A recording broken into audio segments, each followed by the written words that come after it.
All right, we are live. We are without the voice of Northeast Wrestling this evening, Vince Berry. Vince, this show's for you, brother. Sorry that you had to not be a part of it this evening. Vince had a rough day, and we're thinking of you. It sucks, and we're there for you if you need anything. But we got a lot to talk about, so we decided, with or without the voice of Northeast Wrestling, the Tag Me a Day crew is still going to have this podcast because a lot of shit went down that we need to talk about when it has to do with the TLC pay-per-view, which I have some thoughts. We have Raw. We have the return of Vince. We have a new fucking champion. We have a lot of shit that went down. We have some other rumors going through the mill that we got to cover. But first, Eric, how's everything? What's going on, brother? Oh, like as Vince says every week, we are live and in public. If you will. Will, baby, on a Tuesday night. But everything's good. I got my iPhone 5S today. Welcome to the dark side, my friend. It's about fucking time. That Windows phone I had, it got nothing on that. I'll tell you what. The other thing is, man, you are right. We got a lot to talk about. I'm pumped for the last two nights of wrestling. We got the big NXT show on Wednesday night also. Wednesday in the afternoon. Oh, right, because it's the UK. That's right. Thank you. And but I think our main focus is going to be the last two nights of wrestling we need to discuss. Well, then I say we just jump right into this shit. Actually, intern. How the fuck are you, my friend? How's everything over there? I am doing fantastic. I can't wait for the NXT special tomorrow. Yeah, that's going to be exciting. We're going to have to get to that, too. I want to jump right into TLC. That was a good show. I got to say, overall, that was one of the best fucking pay-per-views I've seen in quite a long time. And I was really, really, really happy with it from start to finish. I mean, what a great opener. Good. Huh? What a great opener, that tag match. Holy that was crap. a great. Let me tell you, that TLC match, to me, held standards with the Dudleys, Edge and Christian, and the Hardys. Kalisto was a fucking beast. God. I don't even remember what they call that fucking move. Selena Del Sol. Yeah. Whatever Del Sol he did through that ladder was unbelievable. I mean, there were some amazing spots. What I really, really appreciated, and I think you guys can agree, in that match particular, there were things that we've never seen. And, you know, it's almost like every time we see one of these, it's like, all right, we've seen it all. Like, what else could they possibly come up with? And they did. And hats off to all of them. I mean, it was just phenomenal. We've even seen a thrown trombone. We've never seen that before. The best part of the match. He threw up. You know what was funny? That happens, right? He throws the fucking trombone, and I had an Austin Powers moment. I sat there. I was like, who throws a freaking trombone, honestly? Honestly, who throws a trombone? But it was so fucking hilarious. Actually, right before that, too, Xavier's on commentary. He's like, wait a minute, I just remembered. This is no DQ. It was really just so well done. And really, they stole the show. That was by far the match of the pay-per-view. And the fact that they were number one, everyone else in the back must have been pissed because the bar was set so fucking high. How do you, I mean, that match was main event caliber. And you're talking guys like the Usos, Kalisto. I mean, the top of the line. It was match of the night. But, I mean, the whole thing. Ambrose Owens, another great match. Finally, Ambrose. Okay, Ambrose. I called that one.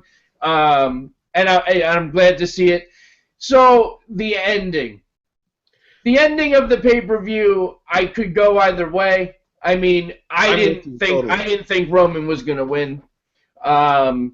You know, and I'll tell you what. To me, in my opinion, Roman was beyond fucking over at the pay-per-view.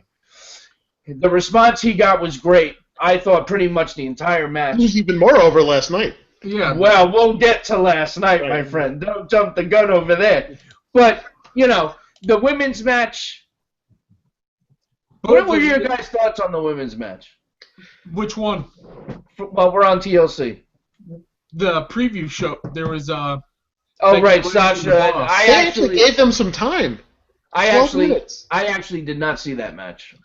I It missed was the a good pre-show. match. It was a good match. It wasn't as good as their NXT matches, but it was still a very good match. They were But given that doesn't some time. surprise me. We're talking about Sasha Banks. Right. And they were given some time. They got 12 solid minutes in there. Yeah, That's a Becky long time. Lynch held up her end as well, so. No, was a very I'm good not match. taking anything away from Becky Lynch. She's awesome. And I have something that'll go towards more Raw that I want to bring up But too. When it comes as far to as Charlotte Page, I hate to say this, but do you think maybe we're seeing too much Ric Flair? You know, like, is he influencing Charlotte too much? Well, now, see, that's the thing, though. I think that's the idea. Yeah, that's. Because it's his influence that is turning Charlotte into the dirtiest woman Well, in that the I game. like.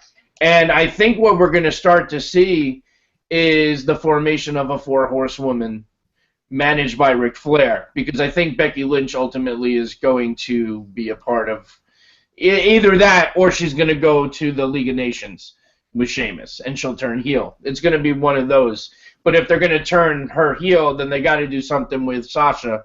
They're going to have to flip-flop. There's not enough face women. That's right the now. problem. That's the problem. I And think. they don't use Talia nearly enough. Yeah. I think Becky Lynch is probably going to be the foil to Flair. She'll, anytime, like the backstage segment at TLC or Raw, I can't remember. I'm terrible memory, but she was upset on how she won, not the fact that she won. Yeah, well, maybe Becky needs to take a page out of Roman Reigns and go a little nuts. Yeah, I mean, listen, at the end of the day, you know, this is the idea. They're turning Charlotte into Rick. And that's why you're feeling that way, that we're seeing so much of Rick, because that's the idea. It's him tuning her into what he was. You think that he's going to be like the J.J. Dillon of the Four Horsewomen? Yes. Ultimately, I think that's what's going to happen. And then the very end, the whole, I'll tell you right now, Royal Rumble, it's going to be Triple H versus Roman Reigns. They have enough time where they're going to do Sheamus' rematch on a Raw, because he's not going to want to wait to the pay-per-view. Reigns isn't going to say no, he's not going to run from the challenge. That's going to end. It's going to be Triple H because, again, we're talking about ratings. Bring back Triple H. They're going to do that now. They've been building and teasing this for a while. It's going to come to fruition at Royal Rumble. I think Brock Lesnar is your guy to win the Rumble. I think he's winning the Rumble, and I think he's solidifying his spot in the main event at Mania. And I think we're going to see another Roman Reigns Brock Lesnar Mania match. I do. But we can get into that later too. But that, I'm just throwing that foundation. If that's the case, do you see Brock winning the title from Reigns and having another reign, or is Reigns going to go over? I think right now it's too far out to say. Yeah, I think still if got quite a while till Mania. I think if you're going to go that way, you'd have to have Reigns go over. I think it's too early to say. It all depends on how this title run starts to go. The crowd is starting to get behind Reigns now. Yes. So this could be a successful title run. Yes. You know what I mean? And so, you know, and I don't know if you guys caught it, but there was video of what happened After Raw. After Raw. But I guess we'll get into that too. That was after Raw. Well, fuck it. Let's start talking about Raw. Yeah. I mean, because TLC was good, but Raw, I mean, you know what's funny? Week after week, we talk about what do they have to do to fix the rating problem. And we always say it's the 3 hours. It's the 3 hours. Well, there's one thing we never really mentioned, and that's bring back Vinnie Mac. And you bring back Vinnie Mac, and your ratings are going to go up. I haven't seen the report. I don't know. I don't even think the numbers came out yet. But I will bet anything I got, ratings were the highest they've been in a long time because this has been a year in the making, and he didn't disappoint. I mean, we got him interrupting a match and clearing the ring. We got the power walk. We got you're fired. You got everything. And he took a bump at 70 years old and did a damn good job and sold the shit out of it as he always does. I I thought Raw, for the first time, all 3 hours were fantastic. They booked 100% the right way, Raw. Yeah. The being in Philly helped out. I mean, having the ECW match I felt like I was back in the 90s. Yeah. I mean, it was just a great feeling. That match was great. It didn't even matter that the Dudleys lost again because the match was that good. And then Roman finally getting the title. I think the whole way that played out was great. And then there was video where the Usos, Ambrose, all them come out. And then Roman actually addresses the crowd, and he kind of like thanks the universe for getting on him because it made him better. And that really got him even more over with the crowd. So I think, I mean, here it is. We're in the era of Roman, and it's going to be interesting to see how this plays out now. The rise of the Roman Empire. Yeah. And I'm telling you, man, I couldn't be happier. I watched all of Raw last night after work, and I was like, and you're right, it was a solid 3 hours. They did everything they needed to do with Vince coming back. Kevin Owens was booked awesome, by the way. Yeah. And I think it's going to lead to a triple threat between those three. His reaction to the belt. Sorry.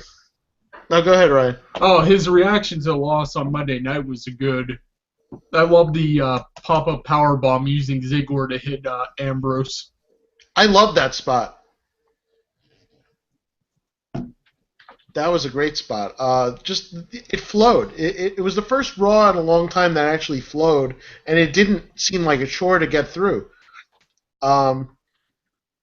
It's nice to have a Raw that's not hot garbage, you know? The problem is, too, though, is that how long is Vince actually... Because Vince has been very clear about not wanting to be back on television in the first place, and he was probably forced into having to do it because of the ratings. How long is this going to last? I would imagine at least through the Rumble. I think he's already been written off TV. Oh, you think that one Superman punch wrote him off television?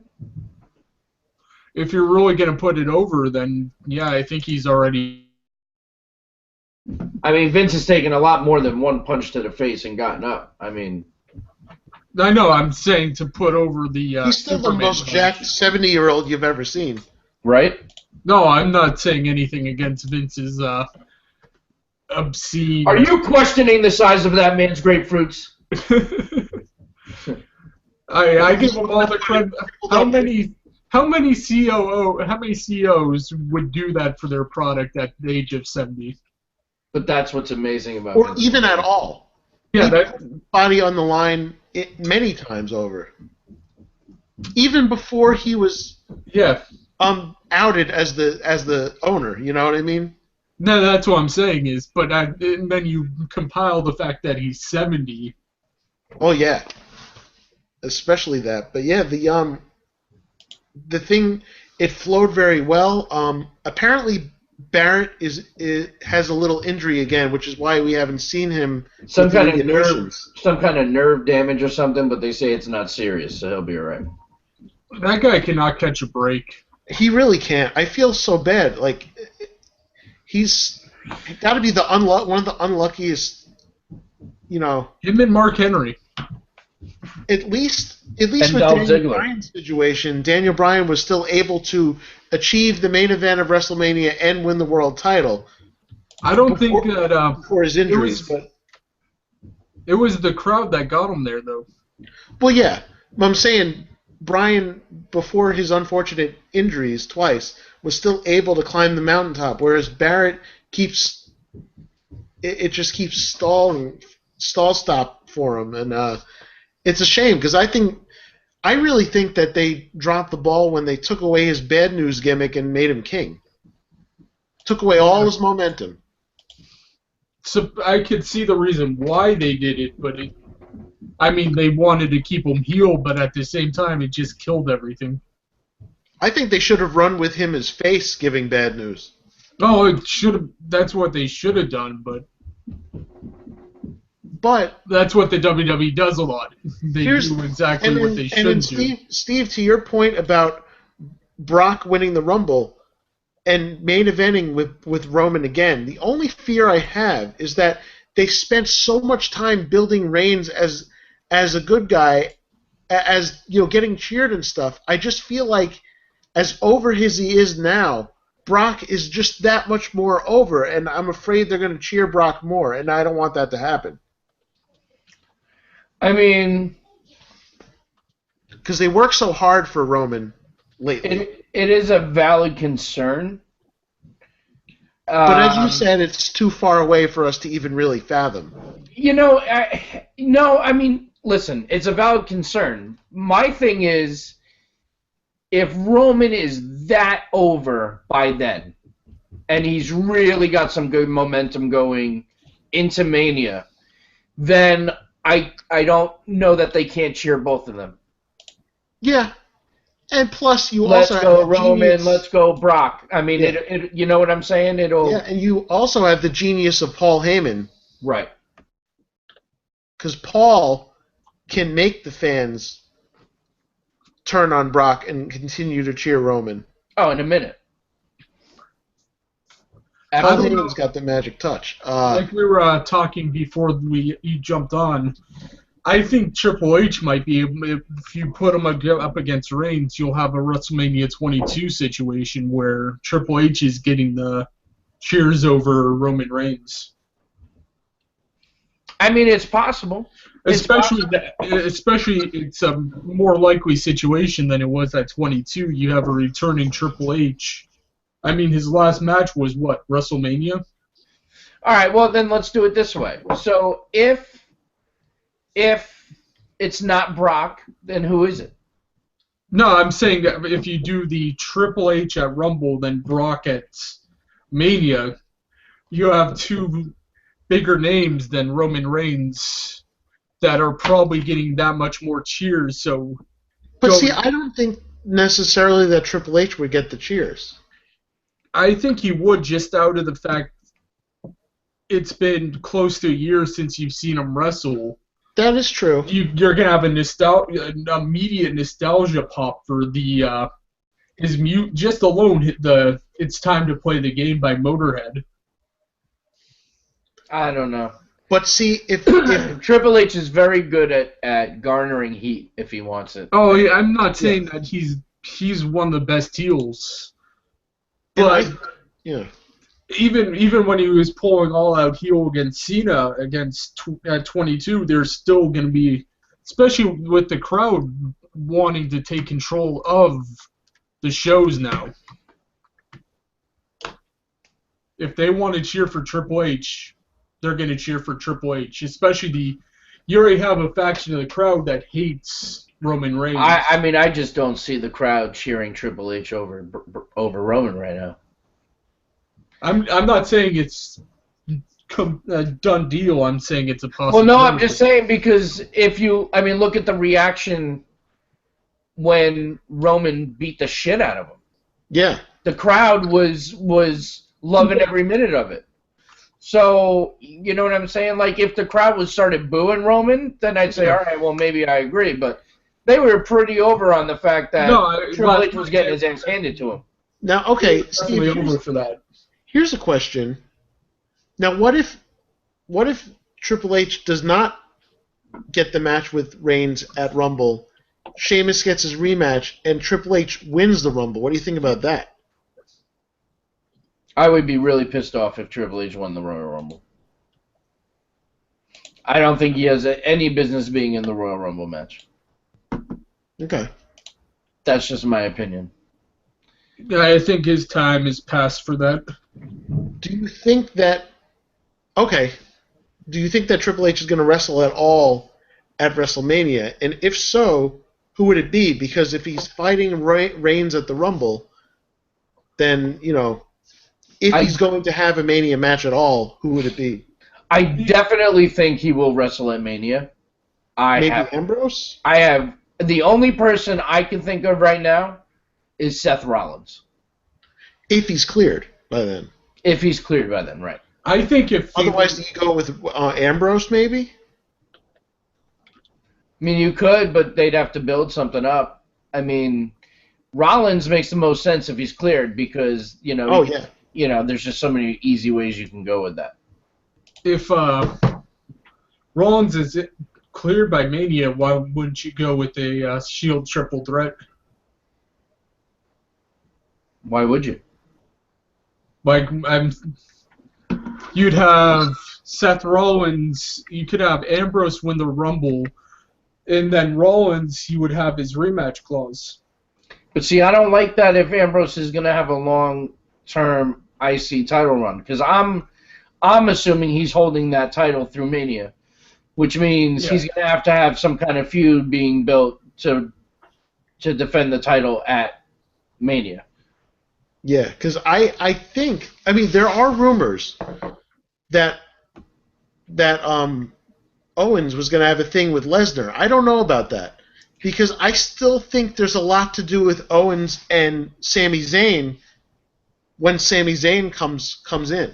I think you could still do a Brock Lesnar one. I mean, if you do a Owens Brock Lesnar, you could easily move and then have Sami Zayn be the feud after Mania. Right, but I just and this is I don't mean any offense to Kevin Owens because I love Kevin Owens. I just don't think he's quite ready for Brock at Mania yet. Oh, I agree. It's Mania 33. That's a different. I don't know that I agree with you two. I think that would be a fucking awesome match. Don't get me wrong. It'd be an awesome match. Be I just awesome. don't know if he's ready for that level yet. Where do you get? It's more of where do you take Owens? But then the problem is if Brock doesn't fight Reigns or Owens, who does Brock fight? Because Rock is not coming back to do a match. Well, as of right now, it doesn't sound like Rock's going to even be at Mania. And Austin's not gonna. So who else is left for Brock Lesnar? They've done the Cena route. They've done the Taker route. Who does Taker have even? Well, Taker might have Cena. That's a possibility. Yeah. That match would have been meant so much more with the streak. Oh, and here's something else real quick that Ryan and I just discussed earlier before the show. What if Cena, not that I want this to happen, I'm just saying, what if Cena won the Rumble, faces Reigns at Mania, and in order to get his 16th reign, he turns heel finally on Reigns? What about that scenario? Number one, I will never shit on the idea of him turning heel because I think it's long overdue. Number two, what the fuck kind of drugs are you on that you want to see Cena tie Ric Flair's record? I don't. I'm just saying I think the only way I'd want to see that happen is if he turned heel. I'll take this one. Cena's going to tie Ric Flair's record, regardless. There's no if and or but. But if you're going to do it on the biggest stage possible at WrestleMania. Yeah, I think there's no doubt that Cena's going to break that record. It's whether we like it or not, it's going to happen. You know, we got to accept it. I don't have to accept shit. Well, you can pretend that it didn't happen, but it's going to happen. It's not going to happen. If you're going to do it, you have to do it. Do it with Flair. Yeah, you're going to have to give it the gravitas it needs, especially with Ric Flair still with the company. You're going to have to make it worthwhile because Cena at least is going to have 17 reigns.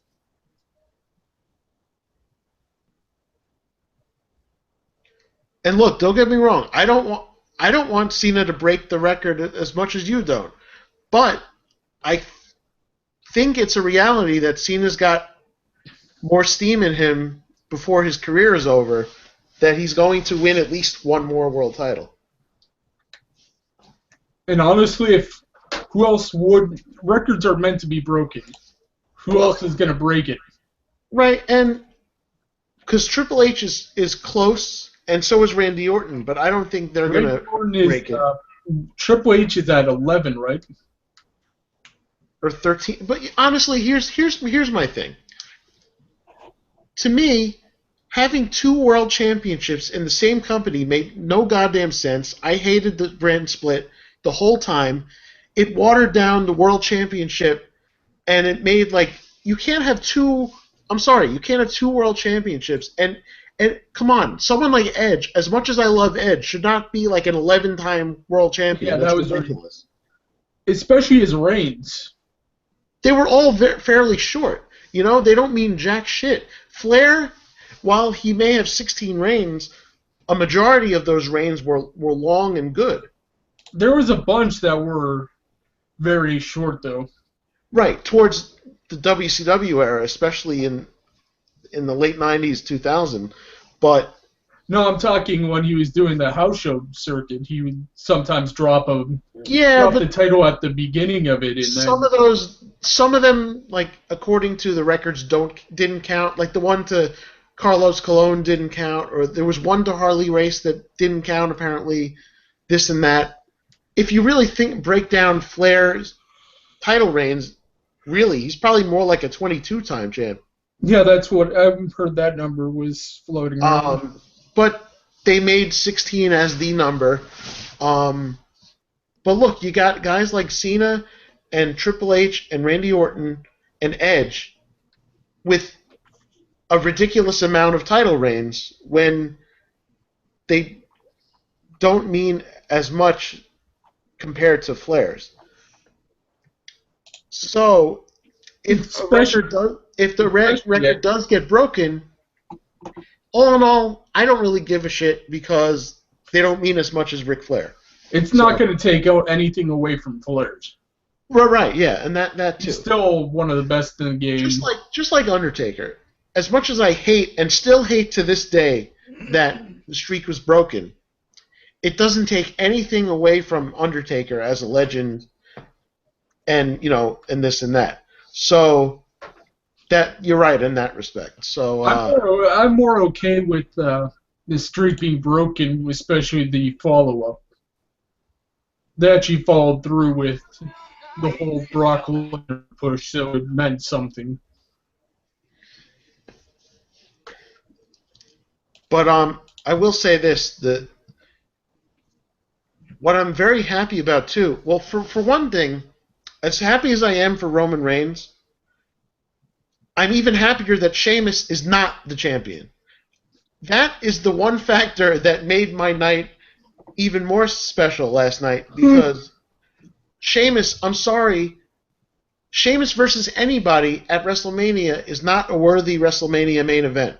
I would have loved to see Sheamus and Brock. I'm not going to lie to you.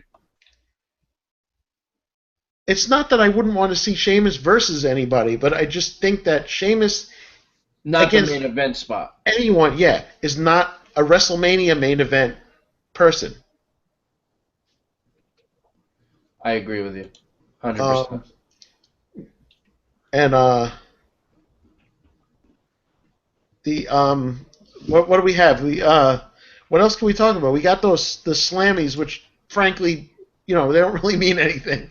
It's fixed anyway. Who gives a shit? Yeah. How about we could talk about for the fact the Wyatts? They won at the pay-per-view and they won at Raw.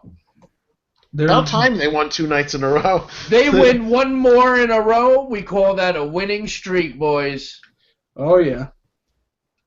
Do you think we see Tommy Dreamer or Rhino anymore, though? Well, as far as I know, Tommy Dreamer's last TV appearance was last night, and he's doing some house shows. But other than that, I heard he was saying that Sunday, and he was there Monday night. I was actually surprised he was there last night. I thought everyone was saying that. The rumors were that he was because when Bubba was talking last night, I'm like, who's he talking to? Because is he still talking to Dreamer and Rhino? I wasn't sure. Rhino's still a fucking beast too, man. Rhino is enormous. Dude, him with the beard is even more fierce. He looks awesome. Yeah, I hope they keep Rhino around on the roster. I would like to see that. I saw him, Rhino, at local indie show here maybe 2 months ago. I'll tell you what, they wanted that gore from him last night so bad, but they didn't get it. Yeah, it's true. Gotta keep them wanted. Going with the Wyatt family talk. Let me throw this one last thing out here. What are the possibilities? And I know they've kind of done too much with it already, but what about the possibility of Bray Wyatt himself winning the Rumble and going on to face Reigns for the title at Mania, with the Wyatt family getting the tag belts on the same night, something like that? I would be totally okay with that. That'd be a lot of fun, but how would you get the belts off New Day? Right. See, that's the problem. You'd have to have a transitional run from either the Usos or the Lucha Dragons to get to the Wyatt family, because I think. Or you do a multiple team match. Or right. You could do that. You could put the Dudleys in there and have. You could do a thing New where Day. the Wyatt, where the champs, New Day, don't even need to have to get pinned to lose the belts. It's happened many times before. Yeah, you could have like a fatal four-way at Mania with Dudleys, New Day, and Wyatts. One of my favorites was they had that Elimination Tag Team Championship match. It was Armageddon 2003, and Flair and Batista entered themselves in at the last moment and won the belts. And then all of Evolution were the champions. That was a great. The night after, that was fantastic. When they all raised each other's hands, all wearing gold. It was fantastic. Yeah, they had all the Raw belts. That was the one thing I did enjoy about the brand split, was the fact that you had two main eventers. I didn't mind the brand split as much as. I actually enjoyed the brand split because Vince bought out his competition, so he had to have competition with somebody, so he created competition within his own, his own Especially brand. when Paul Heyman had the books for SmackDown. Oh, but here's the thing. It's not the split so much that I hated. It's the fact that there were two world titles, which to me, I'm sorry, made no sense. Watered down the importance of a world title. And not only that, but they kind of ended up half-assing it halfway through. Like, the first few years of it was great. And then they kind of half-assed it, and they didn't even acknowledge it. People went on the other shows regardless, and they should have either stuck to it or not done it at all. You know what I mean? No, I'm not saying what it led to was necessarily good, but the initial idea for it was really good. Oh, it definitely was. And Because when there was two distinct world titles, when they were at the same level, it made it interesting because the United States on SmackDown was more important, and the IC title actually had some importance. And whoever had the IC title was right below the heavyweight. Until John Cena was transferred to Raw, SmackDown, to me, was the better show. It was. But that was also because Paul Heyman had the creative. Right. That's true. And especially 2002, because that was like the SmackDown 6. You also had Undertaker, who was still working full-time. You had Brock, Angle. Yep. Eddie, both Guerreros, Eddie and Chavo, Right. and Edge, and Rey Mysterio, and guys like that, and Benoit and all them. You had a really good SmackDown roster. Let's get into NXT, because I think we've kind of exhausted ourselves on TLC and Raw, because we needed to get that off our chests. Oh yeah. I'm really looking forward to NXT London. I can't wait to see the Finn Balor and Samoa Joe. I think Joe may be taking the title. I think so too. And then, do you bring Finn Balor up to the main roster? I don't know. That's the huge question. which is going to determine the I winner. don't know. I think the main roster is too full right now. Although, well, actually, no, not necessarily, because there's a lot of injuries going I was on. going to say they're dropping like flies. But on the, I'll counter that question, that concern with what Triple H said. Finn Balor is not a Band-Aid. What?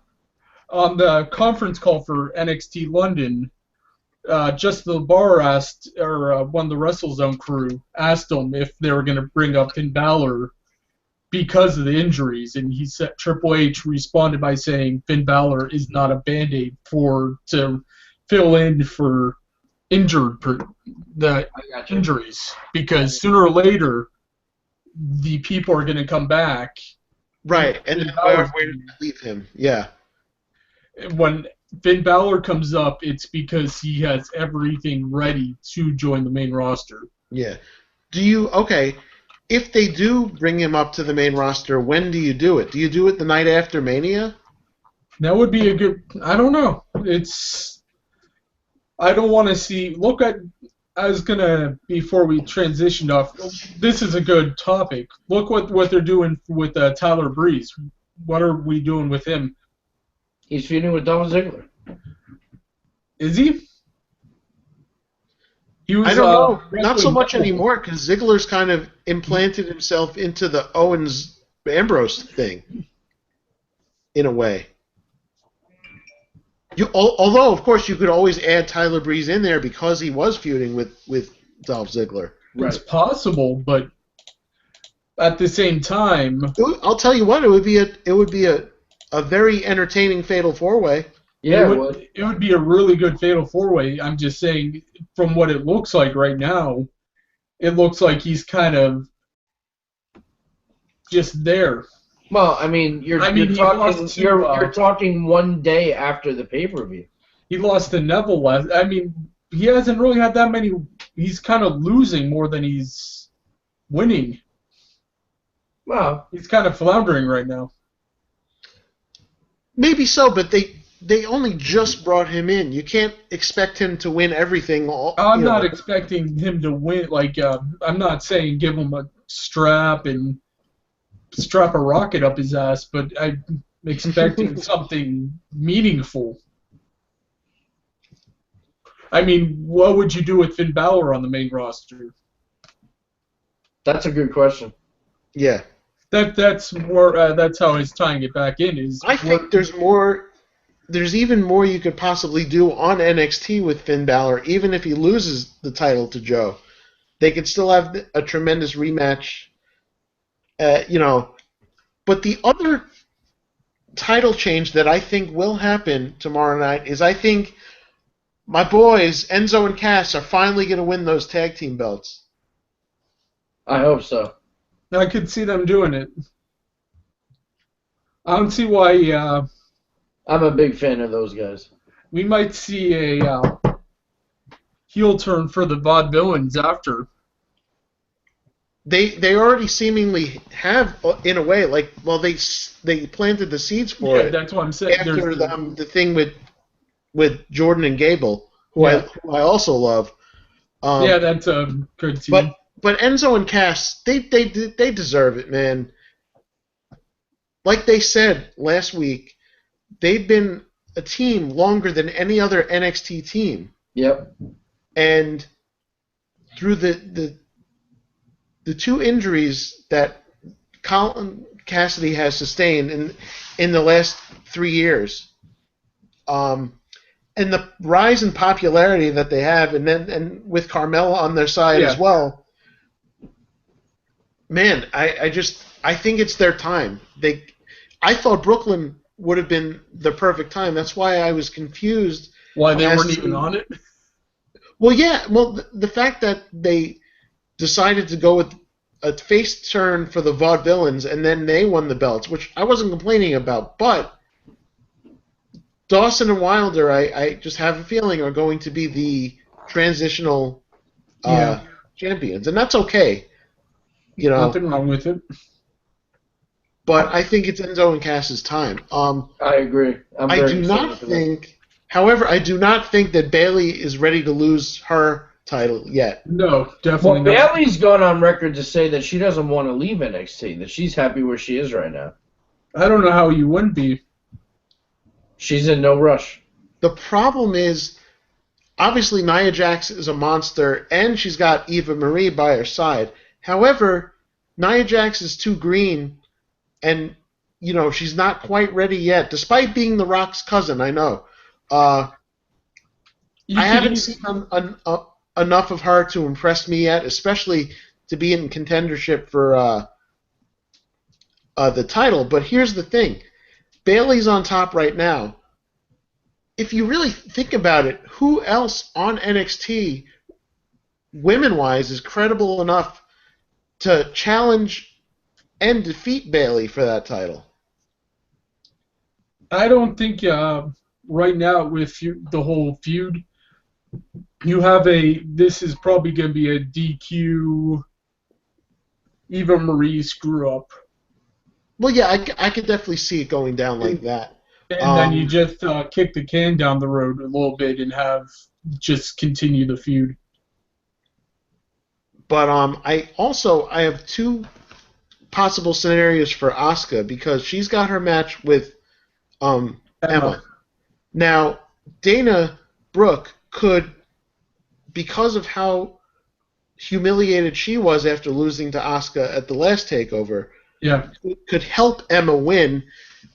It renews the Asuka Emma Dana feud, and then it puts Emma on that next level to possibly challenge Bayley.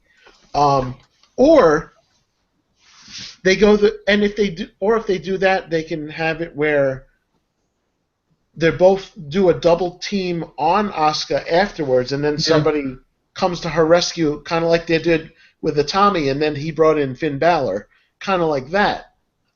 You could also have Bayley come down and help. Right. But have them team up and maybe... I'll tell you what, though. Asuka versus Bayley would be an amazing match.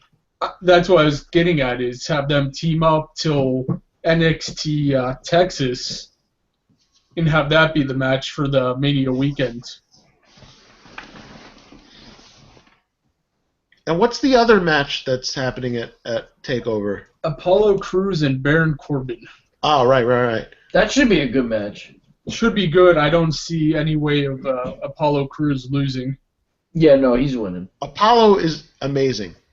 Yeah, he's a guy that they could also put up against Joe or Balor as a legitimate contender.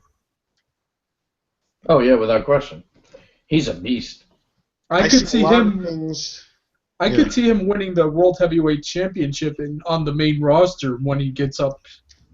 I'm not saying it's anywhere. I think Apollo is going to be finally the first full blown African American to win a WWE World Championship. I think Big E has a chance. Yeah, I do. Well, Big E has renewed interest in Big E. I mean, Big E has literally everything that you could possibly ask from a superstar. Especially now that he's able to show more of the charisma side of him. That's what I like about the New Day, is that they're enabling these guys to kind of have. You can tell they're having fun with it too. Oh yeah. Like I said months ago when they were on Talk Is Jericho, a lot of the stuff is them going out and just doing their own thing. Yeah. I mean, did you see their table for three? No. Yeah, that was a great table. It was very entertaining, and they talked and they were like about how it came together and this and that. But yeah, I get what you're saying. Big E definitely does have all the tools. And he has that body that Vince would always he dreams of pushing, and he also has the charisma to back it up. Yes. But I don't know. And the fan, he can get the fans over on him. Oh yeah. No one can dry rate quite like Big E, I'll tell you that. No, he's quite the gyrator.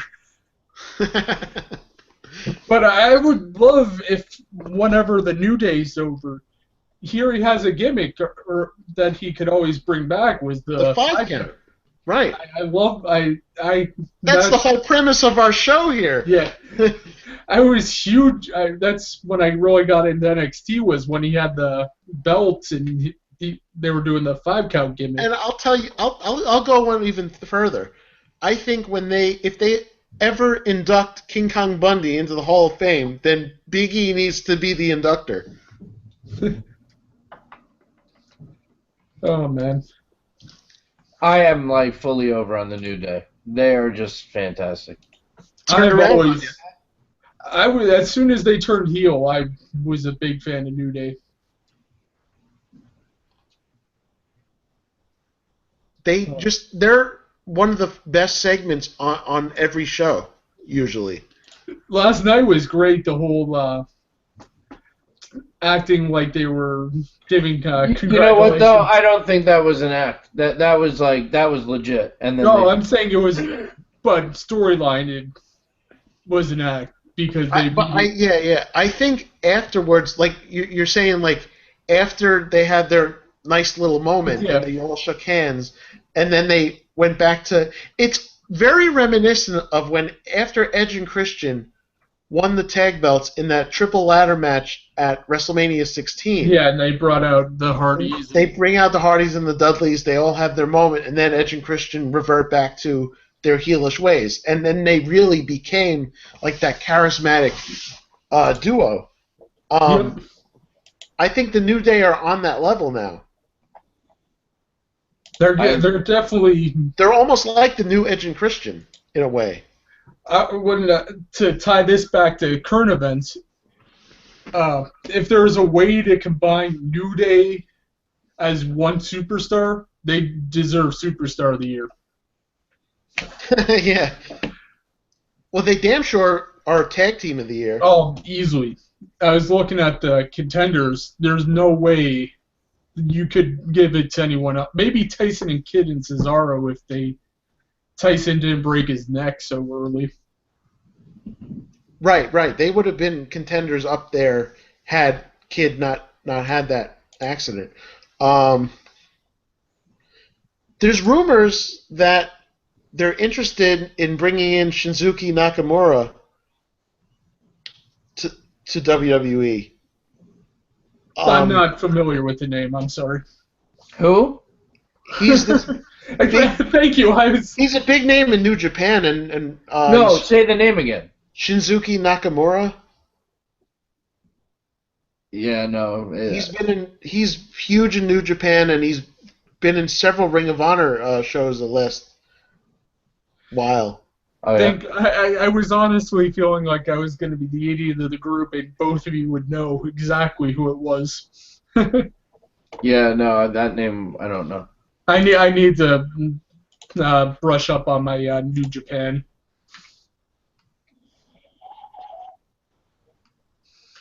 Oh man. So Mania, I don't know. Mania, how do you guys see Mania shaping up? I mean, we got the Rumble coming up. I mean, we're not that far away. I mean, the Rumble starts the road. I really don't think I can answer that until after the Rumble is done. Yeah. You know? If Reigns didn't win the title on last night, I would say there was a good chance that he's going to win the Rumble. But I would be completely against him winning the Rumble 2 years in a row. I'm glad that they went with Reigns getting it now. I agree. I didn't want them to, push Reigns versus Sheamus all the way to Mania. No. And that's what I thought they were going to do, have him chase it all the way to Mania. I'm glad they didn't. Well, you know what, though? Because nobody saw that coming, too. It's not so often that a title changes hands on Raw anymore. So it was a nice change of pace. Right. That was, I mean, when was the last time the world title changed hands on a Raw?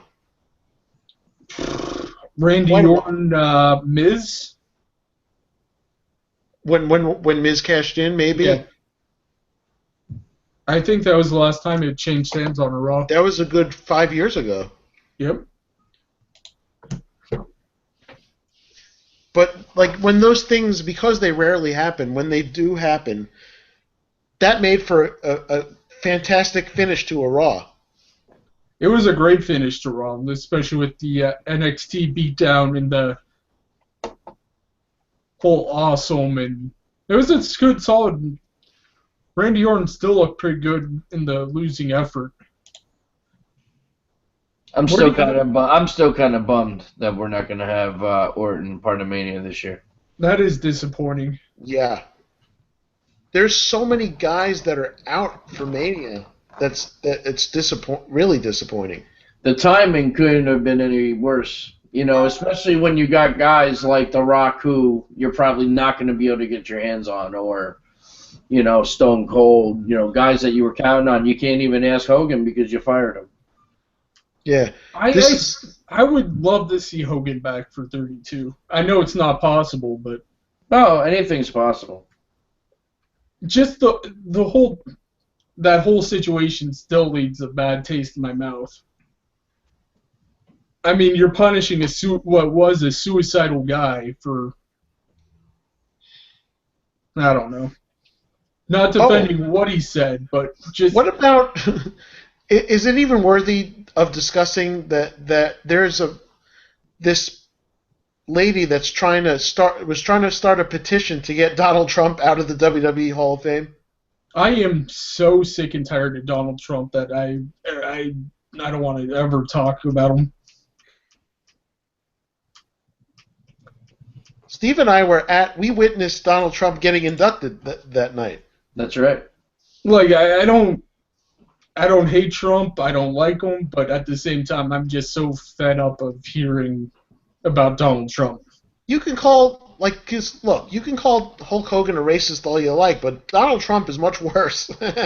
I don't think I wouldn't call Donald Trump is not a racist. He hates everybody equally. I think. All right, fair enough. Actually, I'll put it this way: Donald Trump really, if you really cut through everything, he's not really a racist. He's just really stupid.